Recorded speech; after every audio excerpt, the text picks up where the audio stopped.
Y cambiamos de tema para contarle que cerca de 60.000 recursos de protección fueron interpuestos en los últimos días de junio en contra del alza de la prima GES. Esto por la entrada en vigencia de las nuevas patologías auge. En lo que va del año, la cifra de acciones legales contra las ISAPRES llega a 85.000. Hoy la pregunta es, ¿hasta cuándo se puede recurrir en contra de esta alza? ¿A partir de qué día se presume que los afiliados han sido informados por las ISAPRES? Bueno, queremos conversar y tratar de entender este tema más bien complejo. Para eso nos encontramos con el abogado Claudio Verdugo. ¿Qué tal, abogado? Buen día. ¿Cómo está? Buenos días. Escuchaba yo ayer a la ministra de la Corte de Apelaciones, la señora Chevesich, declarar o destacar que la ley, hay una presunción de derecho, se presume conocida por todos, y entonces esto se asimila a una ley, este decreto, ¿no es verdad? Y por lo tanto todos, se presume desde que esto se publicó en el diario oficial, que todos lo sabemos. Entonces la pregunta que uno se hace evidentemente es que una cosa es una ley que tiene por objeto la amplitud de la República, pero esto más que una ley parece un tema contractual. ¿Desde cuándo que una de las partes del contrato puede contar con ese beneficio de una presunción de derecho? Ahí está la dificultad, Paola, en esta materia. Si bien la ley sostiene y define que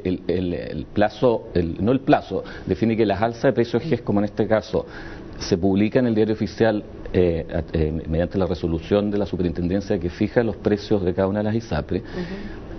El plazo para interponer o impugnar estas alzas para cada uno de los afiliados no puede empezar a contarse de esa fecha, porque es insostenible decir que todos los afiliados leen el diario oficial y se enteran de esa manera de su alza. Esa es una presunción de derecho que favorece a una de las partes del contrato.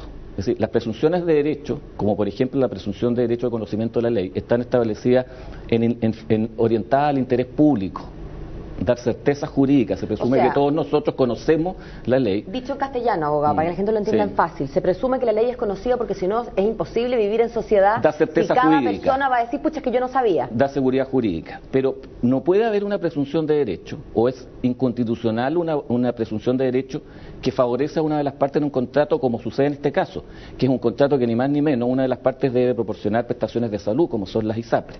De manera que, a juicio nuestro, esta presunción de derecho es inconstitucional. De ahí entonces que tan inconstitucional o tan vulneratoria de derechos es que la superintendencia, en virtud de sus facultades, es la entidad fiscalizadora y reguladora de las ISAPRES, instruyó y ordenó a las ISAPRES a mediados de abril, mediante la circular 185, que debían comunicar el alza a sus afiliados mediante una carta certificada o un correo electrónico. Pero la falta de concordancia entonces, ¿cómo? Por un lado la ley dice que el decreto dice, ya, usted se presume que lo conoce cuando yo lo publico en el diario oficial, y por otro lado, una autoridad también dice, no, usted tiene que avisarle a sus afiliados. Hay una falta de concordancia. Hay una falta de concordancia aparente, pero en definitiva la instrucción de ahora de abril de la superintendencia indica que hay una internalización de que no puede entenderse que desde el 30 de mayo se conocen estas alzas. Instruye a las ISAPRES. Ahora, quiero agregar una cosa que es bien reveladora. Las ISAPRES, a propósito de esta circular, la impugnaron y le solicitaron a la superintendencia dejarla sin efecto y le solicitaron expresamente no tener esta obligación. Es decir, no tener que mandar la carta. No tener que mandar la carta, y entre otras razones dicen una cosa que es bien reveladora, dicen, porque eso favorecería la judicialización en esta materia. Entonces, ¿qué les dice la superintendencia? Rechaza la reposición o esta impugnación y les dice, no, ustedes tienen que hacerlo. O sea, 2 veces la ISAPRES les dice, tienen que hacerlo. La superintendencia les dice, tienen que hacerlo, notificar o mandar correos electrónicos, y solo les acepta la postergación de la fecha tope para hacerlo, que fue el 21 de junio pasado. Eso les dice la superintendencia.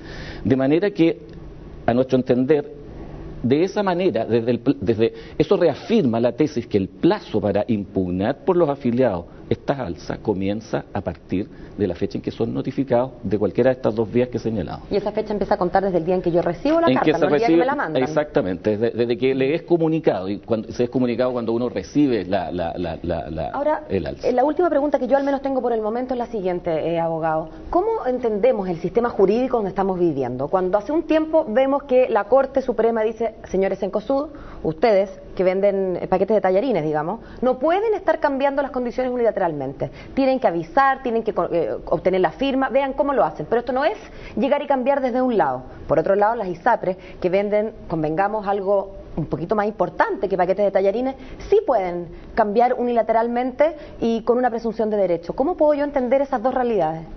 Es un tema bien sensible el que usted menciona, bien sensible. Es decir, aquí no estamos hablando de bienes como los que usted señala, estamos hablando de la salud, del derecho a la salud, que es una garantía constitucional, que no se puede entender a nuestro juicio como un bien de consumo, es un derecho y es una garantía constitucional.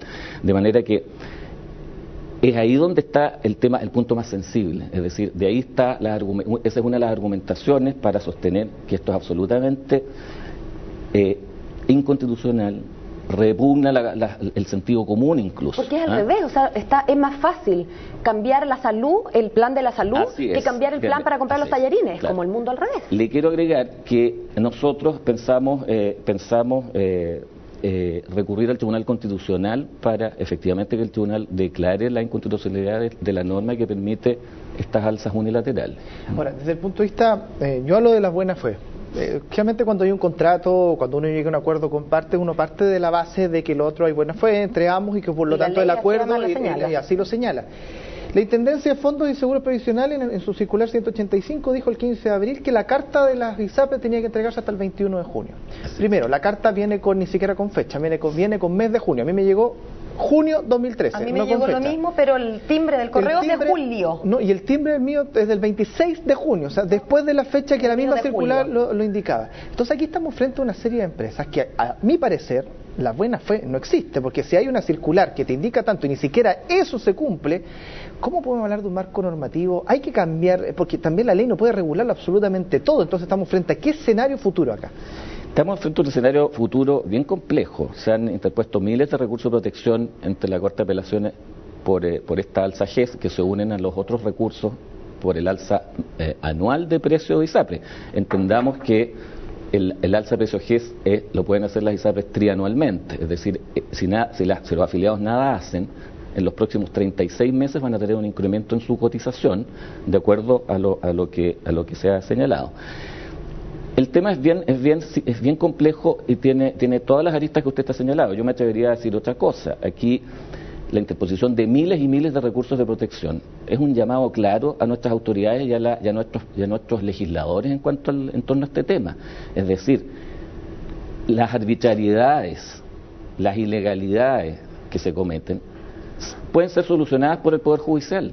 Lo van a hacer probablemente, con el consiguiente dificultad que van a tener dada el volumen de causa. Pero este tema no se soluciona, ese no es el tema de fondo. El tema de fondo va más allá, es un tema de regulación, un tema normativo, que aparentemente no hay voluntad o no se divisa la voluntad de abordarlo. Eso es lo que nosotros hemos constatado en esta materia. Bueno, quizá un momento para exigir eso entonces, cuando uno elige legisladores precisamente, votar emplazándolos a que digan cuál es su postura respecto a esto. Que le queremos agradecer, abogado, por venir a tratar de esclarecer estos puntos que son tan a veces tan complejos. Muchas gracias a usted.